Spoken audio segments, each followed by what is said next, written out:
When it is said the kingdom of heaven is within you, I took it literally. How do I get there? Let's see what I do. And if it is true, what do I do to get there? And this technique just gave the answer. Instead of looking outside, which is also great. I mean, we want to be wealthy, we want to be happy, we want to have beautiful things. It's absolutely wonderful. It's nothing against this. But it's not going to give us what we're really looking for, ultimately in life.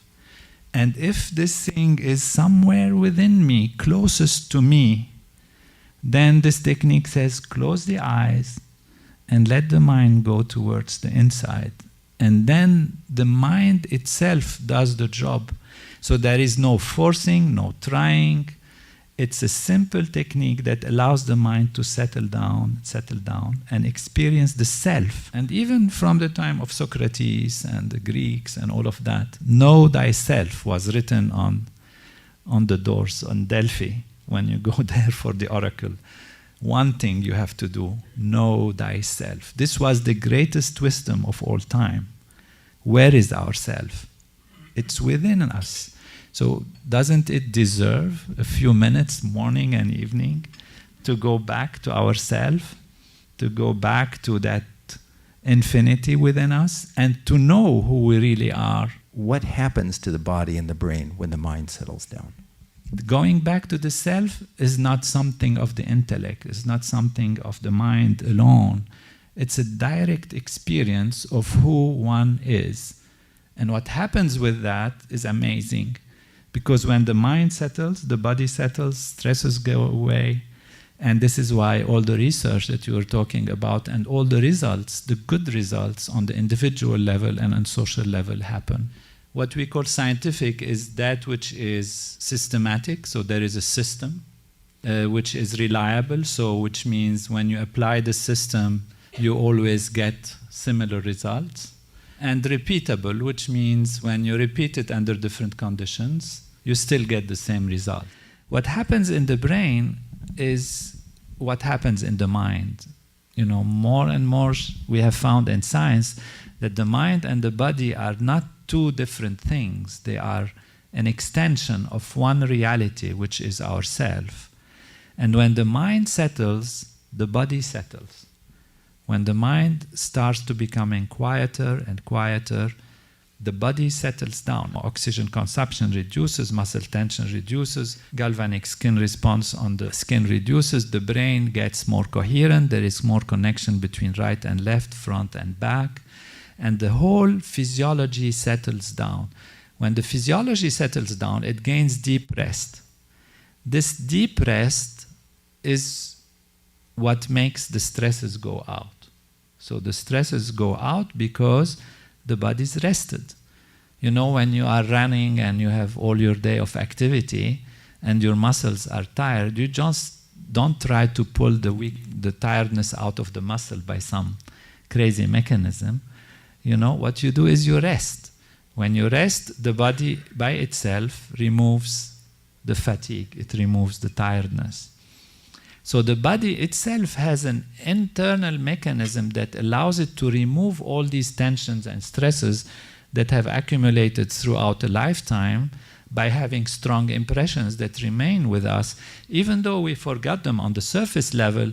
But all these experiences that can be stressful, that can be damaging to the feeling, that can be hurtful, they remain in us. And that's what actually makes us age, that's what makes us, lose neurons, lose body effectiveness, and all of that is because of this accumulation of these wear and tear throughout the years.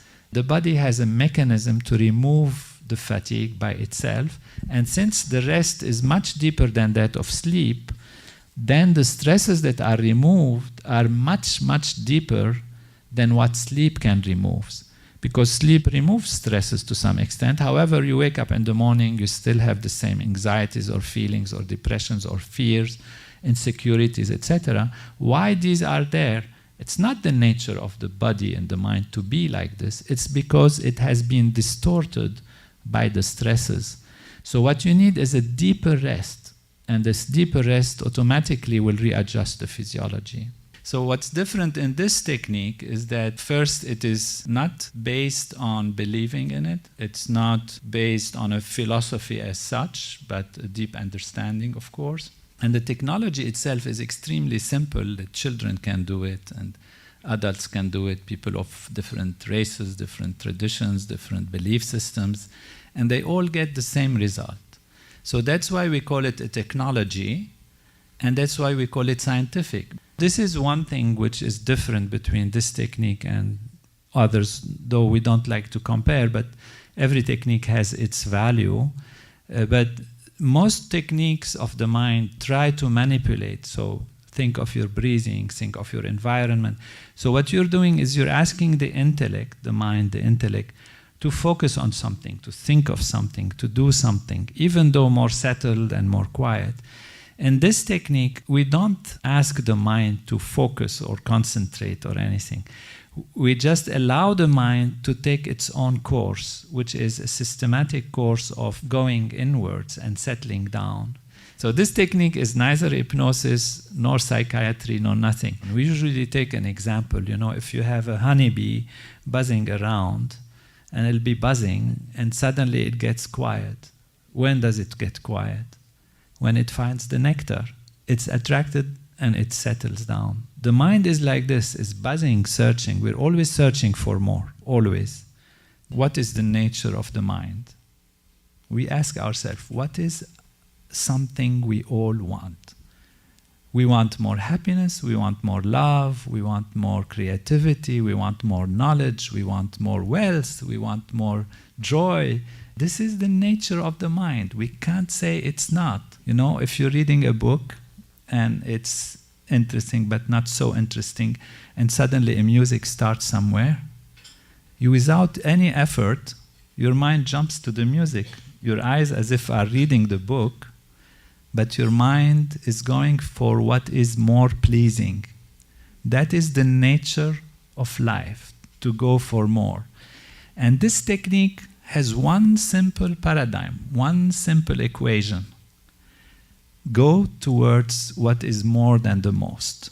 Transcendental meditation has been shown to integrate front and back, right and left, and open up the reserves of the brain and create a more holistic experience that really allows the inner feeling to be a feeling of joy and happiness, while on the outside, it has shown that people are more productive, more creative. Because one of the things that happens, people think, okay, if I'm happy inside, why would I be then acting on the outside? Why would I be doing things?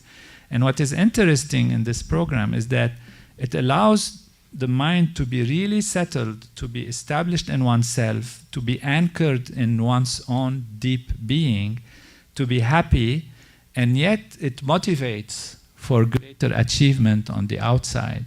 So that's why it's one saying we used to say is 200% of life is what we want.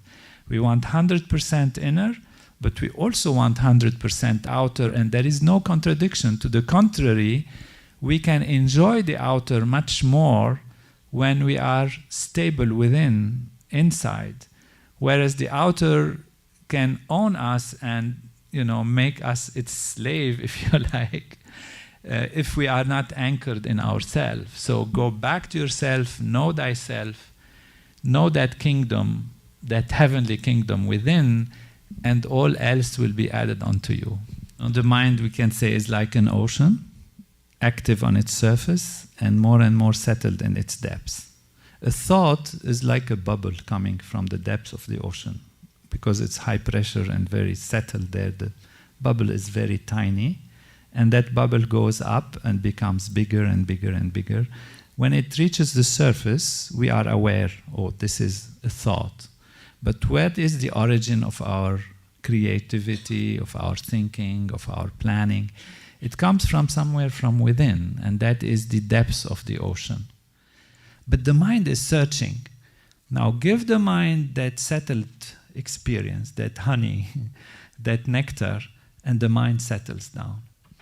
So we don't force the mind. It's a simple technique. By the way, I wanted to define just the term transcendental. To transcend means to go beyond.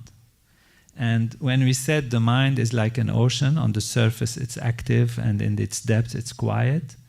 Really what happens is as the mind settles down through this technique, it reaches the point where you have no thoughts, you have completely settled mind, and yet you are awake. This we call transcendental state. So beyond all activities of the mind, so you transcend actually even the mind activity into the self, into that bottom of the ocean. And that happens completely naturally. So that's where the word transcendental comes from, to transcend, to go beyond. To go beyond what? To go beyond even the faintest impulse of thought to the level of pure consciousness. Now, if we can get there, we go to the source of all creativity, the source of all intelligence, and even to that state of pure being, which we said is a state of the self, pure being. Now, the problem is when you start going down into the ocean of the mind and it starts settling down, the tendency is to fall asleep. Because that's what happens when we settle down, we fall asleep. And when you fall asleep, you stop, therefore, at a certain level. Sleep is very rejuvenating. But deeper than that, you don't usually go. So there is a trick that we use. The trick is a sound which has no meaning. It's called a mantra. That's how these techniques are. You learn this specific sound, and the sound is not what makes it happen.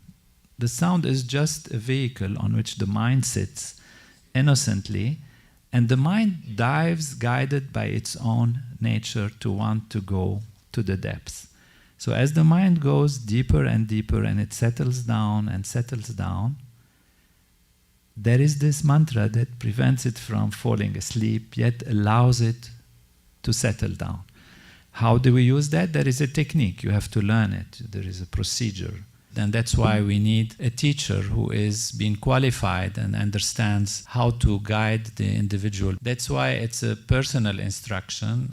And this knowledge comes from a tradition which is thousands of years old and has been proven through the test of time. And we feel we have something precious that we want to offer, which allows the mind to clear up the system. Let us try to work on the immunity of the system, the strengths of the individual. So first, we anchor ourselves in ourselves. We remove our stresses. We clean up our system from whatever it has that has been accumulated on it. Naturally, our defenses will be more, and the science has shown that the immune system is stronger, the hormonal system is more balanced, brain activity is more conducive to good behavior, because it doesn't just change the physiology, it changes the behavior, it changes the decision-making process. We can also add, even information overload is there. Look at us all, you open the internet, what's the news, what's happening? So we are saturated with this. Is there no time to clean it up a little bit? And so this is what just going back to the self is like rebooting the system. Otherwise the whole software is being manipulated. So even the information is becoming an overload today. And so we need to go back to the self. There is no question. We need to go back, settle down, refresh, reboot the system, and start over with strong immunity and strong physiology and strong mind.